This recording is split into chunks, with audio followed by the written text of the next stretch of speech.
Anyway, let's move on to our next caller. Freiby, you're live with Eric and V. How you doing? Holy cow. I cannot believe I have been finally be able to get through you two awesome people. Yay! What do you want to talk about? Okay, I know. Okay, let's get to this. So, I love your shows. I love Matt. I love you because I feel that you listen to people. I love V because she listens to people. I'm not trying to knock on Matt, but I feel like you guys are actually looking to do to have a conversation. So this is my topic here. I'm always looking for some way to challenge the show because I feel like I've heard every single show, every single episode. So absolute certainty. Yeah. I want to hear your comeback on this.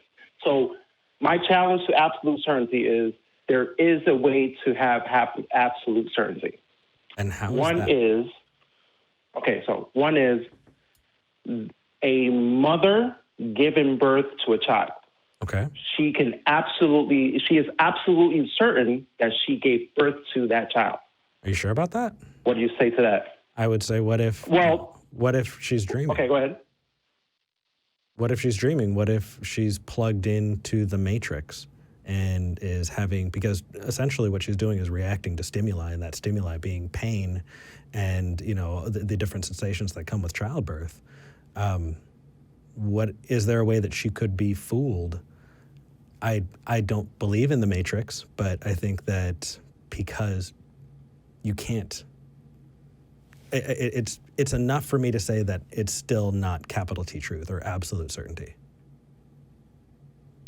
Okay, but before I should have said this aren't we going with the presupposition that this is the reality that I accept? Anytime you say absolute certainty, I take away that.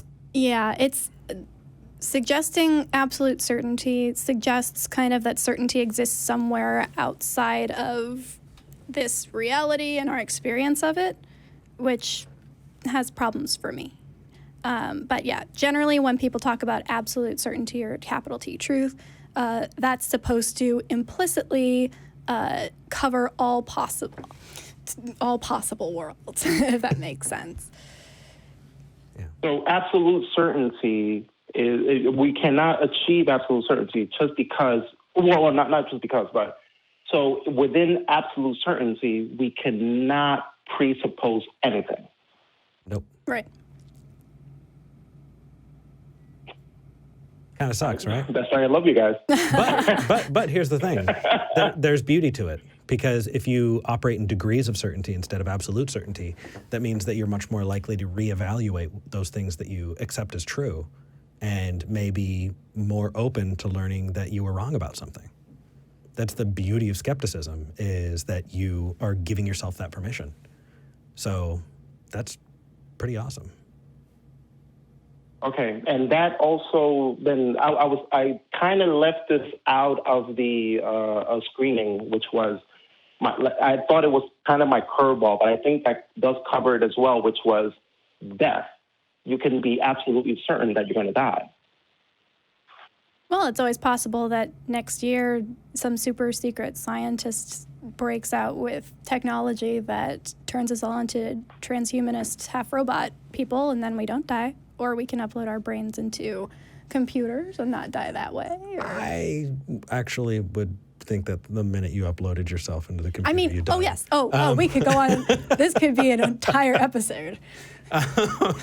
But yeah, that will be. That's why that's going to degenerate. That's what we're going to talk about after the show. I'm sorry, Eric. No, sorry. Go ahead. Go ahead. No. I was just going to say that I feel that this is why, in any conversation that we have, of course, there would be no shows. That just saying I don't know is the most honest answer you can give to anything. So I really don't know. Cheers. Yeah, it's okay. Can I give you a kind of a brain fucky thing to kind of mull over a little bit that gave me a lot of pause for a long time? Please go ahead. Sure. The only thing that you can have that I think you could possibly put in that capital T truth is the laws of logic. But you got to use the laws of logic to verify it. Because something is what it is, isn't what it isn't, and can't be both what it is and it isn't at the same time. And And this is where we call side time bringing Kate. Yeah, it's the problem of induction. And it is a really, really fun thing to look up. Oh, it's so much fun. It's awesome. But yeah, I think you can say you know things to a certain degree. Functional truth is a thing. So like I can say that for all intents and purposes, I know that I'm here in this studio right now talking with you. That doesn't mean that I am absolutely certain of the capital T truth about it. But that doesn't mean that the answer to every single question has to be, I don't know. Don't set yourself up for that. If you're talking with theists, that's just going to go down a really bad rabbit hole. Instead of truth, say certainty. Mm-hmm. So I have a high degree of certainty based on this evidence. And yeah, you're right. Functional certainty is something we have to. Right. We have to use that in order to survive and adjust it as new information comes in. Exactly.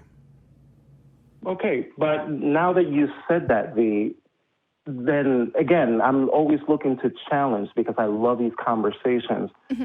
In the same way that you're not absolutely certain, I know you have a certain level of certainty that it's your particular subjective opinion that you have the certain level. I'm going to say high level or low level, but a certain level of certainty that you are speaking to me in a studio in Austin, Texas, which I wish one day I can visit. Couldn't a deist, God-believing person say the same thing back to you and you would have to accept it? Well, no, because then we would have to go into, okay, well, why do you think this? Can you back this up with evidence that we can agree on in our mutually agreed upon reality? So we start with an understanding that we are in the same reality, because otherwise, what point is there in talking to the other person? And once we have that understanding that you and I are both in reality, you being this hypothetical theist, then we go, okay, so what evidence can we give that people talk to other people in recording studios? Is that something that happens? Can we look at other people who do this? Yes, cool. That's not an extraordinary claim, and it doesn't require extraordinary evidence. If somebody is saying there is a God that is a creator and he's watching you right now, that is an extraordinary claim because we can't point to anything else in this agreed upon reality that explains that or that proves that, and that's where the issue comes in. I mean, if God was like standing there in the corner of the room just watching you and leering at you, and you could just point him out and be like, now that guy right there, that would be a whole lot easier. Well, then I'd have to see that he's God and not some random dude, but yeah. There's That's fair. See? Hashtag skeptic. I've had way too many weird men stand in corners and leer at me to accept that one of them is God. You have had a very strange life, V. Oh, yes. Yes, I have. Yeah, you got to write your book in 2020. One of my reasons growing up that I really felt uncomfortable with the belief in God, because to know that God is everywhere just wasn't something that made me comfortable. Well, but like God is everywhere. Like, whoa. Well, talk about boundaries. Just as long as you recognize that something can be true and make you uncomfortable, then you're okay, because just saying I'm uncomfortable is not a good reason to kick it out. But we get what you're saying. Oh, yeah. I think we've got to move on, though. But Freiby, it's been really awesome talking to you. Thank you. It's been awesome talking to you guys. Eric, I'm telling you, you are the reason why I am connected to the Atheist Community of Austin.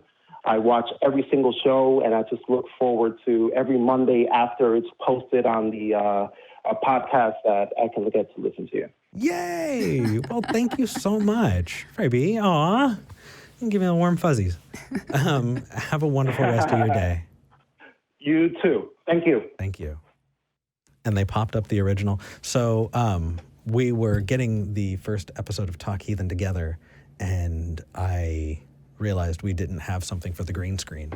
And so I typed in large, non-copyright, free use church picture in Google Images, and this popped up.